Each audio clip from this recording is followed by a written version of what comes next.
রাজকুমারীকে আর দুনিয়ার কোনো মানুষই দেখতে পারবে না। এরপর থেকে ডাইনি মহিলাটি রাজকুমারীর চুলগুলোকে অনেক ভালোভাবে যত্ন করতে থাকে, যার ফলে রাজকুমারীর চুলগুলো ধীরে ধীরে অনেক বেশি বড় হয়ে যায়। অন্যদিকে রাজকুমারীর জন্মদিন আসলে তার বাবা মা ফানুস উড়িয়ে তাকে প্রতি বছরই স্মরণ করে, আর এদিকে রাজকুমারী ফানুসগুলোকে আকাশে তারা ভেবে তাকিয়ে থাকে।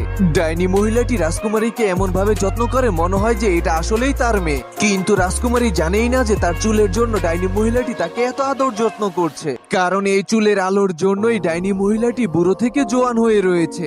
এভাবেই ধীরে ধীরে 20টি বছর কেটে গেলেই রাজকুমারীর চুল দুনিয়ার সব থেকে বড় চুল হয়ে যায়, আর এই চুলের মাধ্যমেই সে পুরো বাড়ির ভিতরে এদিকে ওদিকে চলাফেরা করতে থাকে। কিন্তু একদিন হঠাৎ করে রাজকুমারী ডাইনির কাছে বাহিরে যাওয়ার আবদার করে। তখনই ডাইনি বলতে থাকে যে বাহিরের দুনিয়া অনেক ভয়ানক, সেখানের মানুষ একজন আরেকজনকে ধরে খেয়ে ফেলে। এরপরেই দূর থেকে একজন রাজকুমার তাদেরকে দেখে ফেলে। তো বন্ধুরা, দ্বিতীয় পর্ব দেখতে চাইলে কমেন্ট করে পার্ট 2 লিখে